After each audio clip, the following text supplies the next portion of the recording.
Halo Ibu Guru dan kawan-kawan semua, kami dari SMP Negeri 1 Kalabahi, kelas 99 kelompok 1. Di sini kami akan menjelaskan tentang pelajaran matematika bab 4 yang berjudul kekongruenan dan kesebangunan.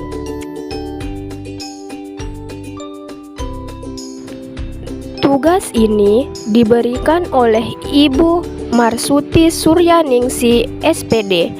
Sebelum kami menjelaskan, kami akan memperkenalkan diri. Di sini dengan saya ketua kelompoknya sendiri.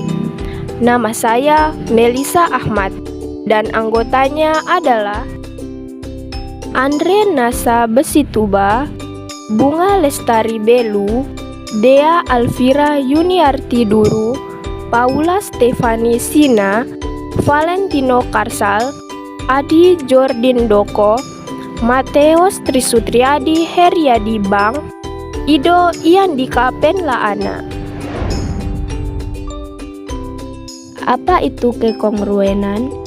Kekongruenan adalah dua buah bangun datar di mana kedua bangunnya memiliki bentuk dan juga panjang sisi serta sudut yang sama. Jadi, dua benda dikatakan kongruen jika keduanya memiliki bentuk dan ukuran yang sama. Contoh sederhananya, misalnya ada dua bangun persegi panjang. Ada persegi panjang A dan persegi panjang B. Kedua bangun tersebut memiliki bentuk dan ukuran yang sama, yaitu 4 cm x 6 cm. Di sini kita akan cek apakah kedua bangun persegi panjang tersebut kongruen. Tadi sudah kita lihat, kedua benda dikatakan kongruen jika keduanya memiliki bentuk dan ukuran yang sama.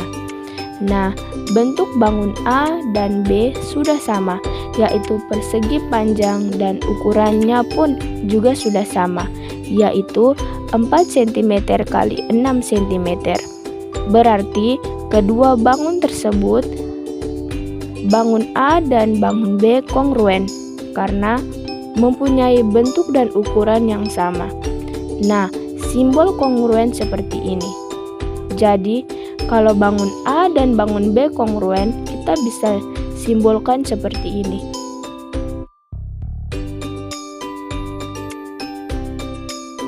Bagaimana kalau bentuk bangun A lebih kecil dari bangun B? Bangun A 4 cm x 6 cm dan bangun B 6 cm x 9 cm. Apakah kedua bangun tersebut kongruen? Bentuknya sudah sama, yaitu berbentuk persegi panjang, tetapi mempunyai ukuran yang berbeda. Berarti kedua bangun persegi panjang tersebut tidak kongruen.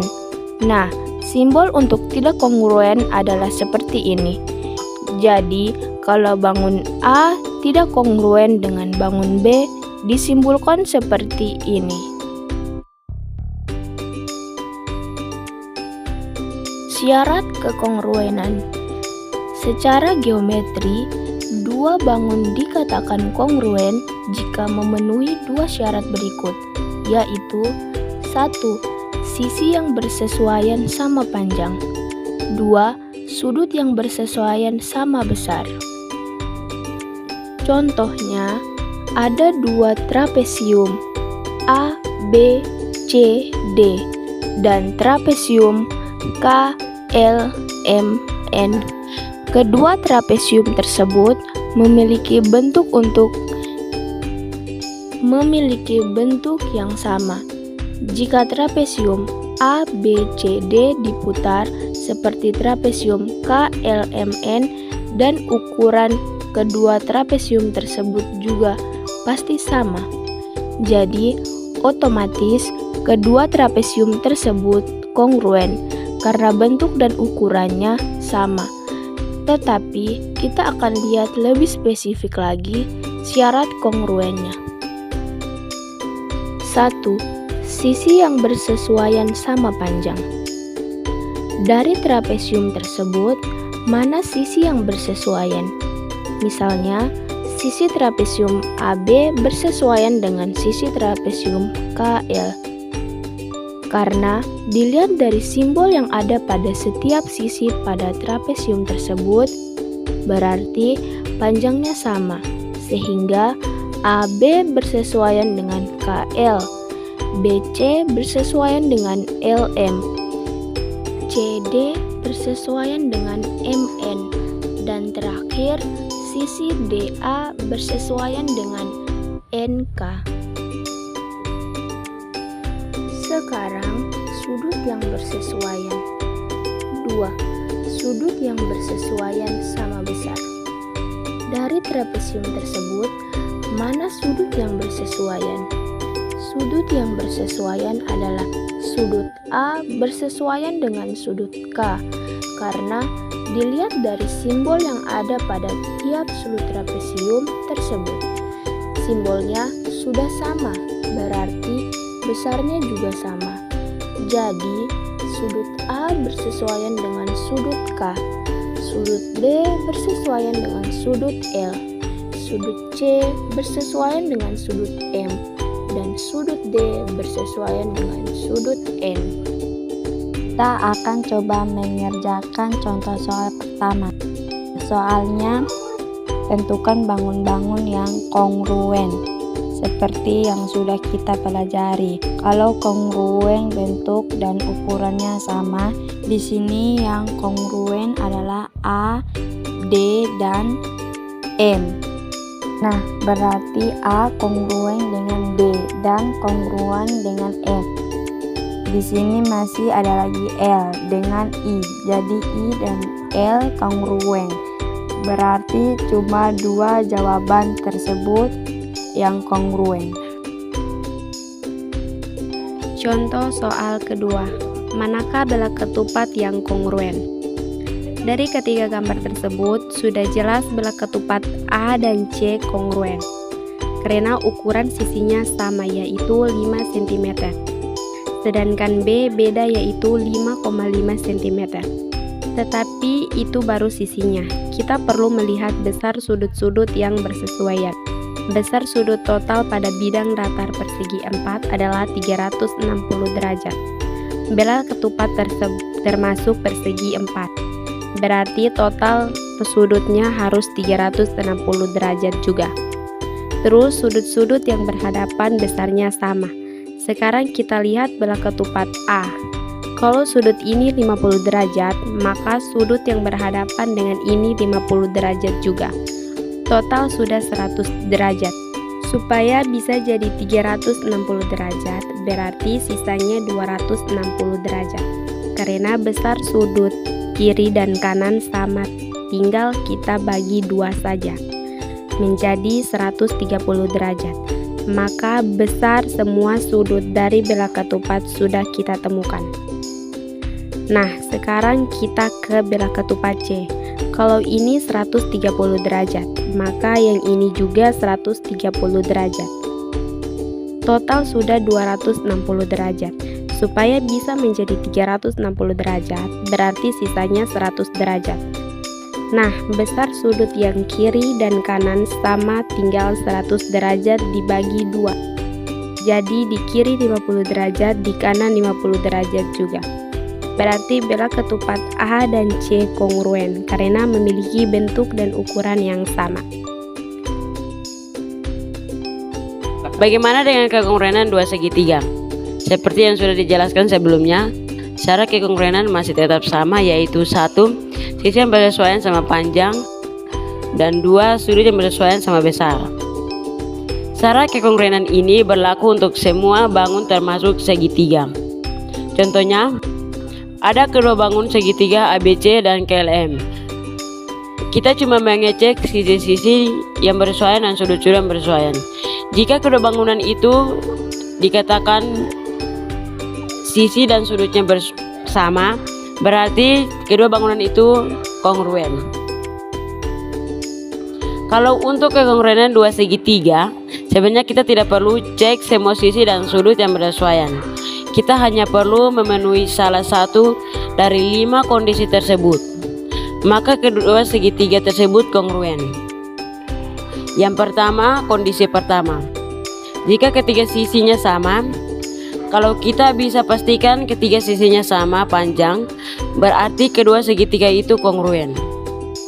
Kita tidak perlu cek sudutnya lagi, berarti bisa kita simbolkan SSS atau sisi-sisi-sisi. Kondisi yang kedua jika ada dua sisi dan sudut yang sama, berarti segitiga tersebut sudah kongruen. Jadi ada sisi, ada sudut, dan sisi. Yang ketiga atau kondisi ketiga, jika ada dua sudut dan sisi yang menghubungkan sama, berarti segitiga itu sudah kongruen. Jadi ada sudut, ada sisi yang menghubungkan, dan ada sudut. Yang keempat atau kondisi keempat, jika ada dua sudut dan satu sisi yang sama, berarti segitiga tersebut sudah kongruen. Jadi ada sudut lalu ada satu sisi yang sama, berarti sudah kongruen. Yang kelima atau kondisi kelima. Kondisi kelima ini harus untuk segitiga siku-siku. Kalau sisi miring dan salah satu sisi lainnya sudah sama, berarti segitiga tersebut sudah kongruen. Jadi satu sisi miring dan satu sisi yang sama berarti sudah kongruen. Kita masuk ke contoh soal nomor 1. Perhatikan gambar di bawah ini. Buktikan bahwa segitiga ABC kongruen segitiga EBC. Kalau soalnya seperti ini, disuruh untuk membuktikan kongruen atau tidak, berarti kita perlu menunjukkan dari kelima kondisi yang tadi kita pelajari. Nah, di gambar terlihat ada dua sisi saja yang pasti sama panjang, yaitu sisi yang ini dan sisi yang satu lagi yang ini dan yang ini. Berarti tinggal kita lihat ada dua sisi yang sama, berarti sisi sudut sisi. Nah, tinggal kita jawab dan gambar tersebut tinggal kita tentukan bahwa AC sama dengan EC karena simbolnya sama dan panjangnya sama. Sudut ACB sama dengan sudut ECD karena sudutnya bertolak belakang, maka besarnya sama. Panjang BC sama dengan DC karena simbolnya sama, berarti panjangnya sama. Nah, kita sudah menunjukkan sisi sudut sisinya, maka segitiga ABC kongruen dengan segitiga EDC. Contoh soal kedua. Perhatikan gambar di bawah ini. Buktikan bahwa segitiga PQS kongruen segitiga RQS. Di gambar kelihatan ada dua sisi yang pastinya sama panjang karena simbolnya sama, yaitu yang ini sama dengan yang ini dan yang ini sama dengan yang ini. Terus ada satu lagi, yaitu PQS tetapi juga sisi RQS. Karena ini saling berhimpit, maka dipastikan panjang sisinya sama. Berarti kita ambil pilihan sisi karena ketiga sisinya sudah diketahui. Maka jawabannya dari gambar tersebut kita bisa tentukan bahwa PS sama dengan RS karena simbolnya sama, panjangnya juga sama. Sisi QS pada segitiga PQS sama dengan QS pada segitiga RQS karena sisinya saling berhimpit. Panjang PQ sama dengan RQ karena simbolnya sama, maka panjangnya sama. Kesebangunan. Apa itu kesebangunan? Kesebangunan adalah sebuah bangun datar di mana sudut-sudutnya mempunyai kesesuaian yang sama besarnya. Jadi, dua benda dikatakan sebangun jika keduanya memiliki bentuk yang sama. Syarat kesebangunan: 1. Sudut yang bersesuaian sama besar.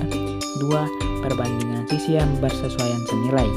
Jadi, kalau kita mau memastikan dua benda sebangun, kita pastikan sudut yang bersesuaian sama besar dan perbandingan sisi yang bersesuaian senilai.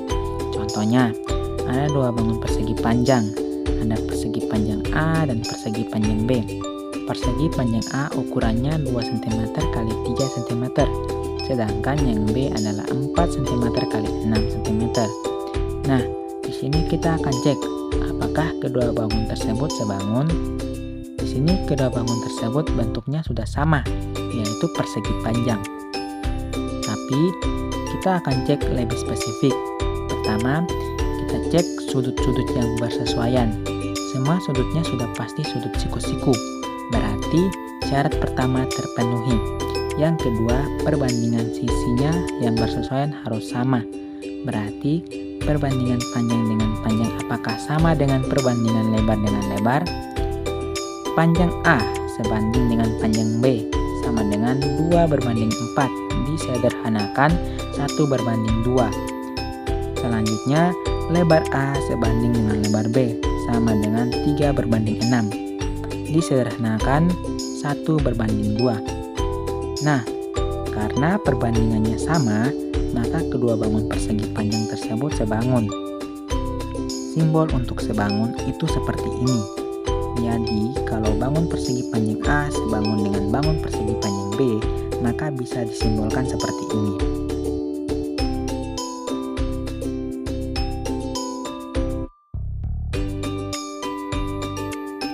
Bagaimana kalau bentuk bangun persegi panjang seperti ini?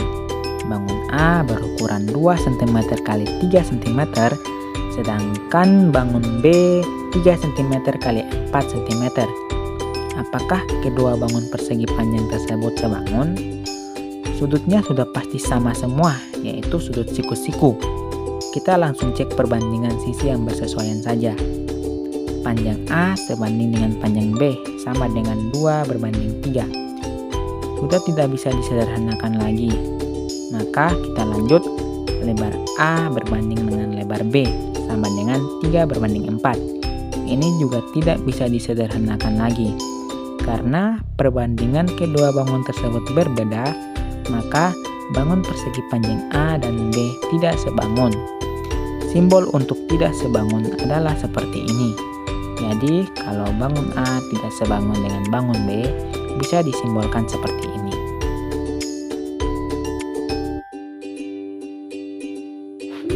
Contoh soal pertama, carilah pasangan bangunan yang sebangun di antara gambar berikut. Untuk soal ini, jawabannya adalah A sebangun dengan B dan E sebangun dengan F. Mari kita buktikan A dan B. Karena dua bangun tersebut sama-sama persegi panjang, maka semua sudut yang bersesuaian pasti sama, yaitu 90 derajat. Sisi 4 cm bersamaan dengan sisi 28 cm, karena sama-sama bangun pendeknya. Dan sisi 6 cm bersesuaian dengan 42 cm karena sama-sama bagian yang panjangnya. Jadi pendek A berbanding pendek B sama dengan 4 banding 28 sama dengan 1 banding 7. Panjang A berbanding dengan panjang B sama dengan 6 banding 42 sama dengan 1 banding 7. Maka A sebangun dengan B. Kita buktikan E dan F. Ini adalah gambar belak ketupat. Dalam belak ketupat, sudut-sudut yang berhadapan besarnya sama. Terlihat dari kedua gambar sudut-sudut yang bersesuaian sama besar, yaitu 70 derajat dan 110 derajat. Perbandingan sisi yang bersesuaian sudah pasti sama semua, yaitu perbandingan 3 meter banding 50 cm semua. Maka E sebangun dengan F. Contoh soal kedua. Ada dua bangun trapesium yang sebangun. Berarti sudut-sudut yang bersesuaian sama besar. Sudut yang bersesuaian antara lain sudut J sama dengan sudut C, sudut H sama dengan sudut D, sudut E sama dengan sudut A, dan sudut F sama dengan sudut B. Terus perbandingan sisi bersesuaian harus senilai. Berarti EF berbanding AB sama dengan FG berbanding BC sama dengan GH berbanding CD sama dengan HE berbanding DA. Di soal sudah diketahui F FG sama dengan 28 cm, PJ sama dengan 35 cm, AE sama dengan 16 cm, dan AB sama dengan 20 cm. Nah, di sini kita sudah bisa mencari nilai EF dengan mengikuti informasi yang sudah ada. EF berbanding AB sama dengan FG berbanding BC. Kalau sudah seperti ini, tinggal kita kali silang saja. Berarti EF sama dengan AB kali FG berbanding BC sama dengan EF sama dengan 28 kali 20 berbanding 35 sama dengan 16 cm. Pertanyaan kedua yaitu tentukan nilai X, Y, dan Z. Total nilai sudut di dalam trapesium tersebut 360 derajat. Di sini sudah ada 90 derajat tambah 90 derajat tambah 127 derajat. Total sudah ada 307 derajat.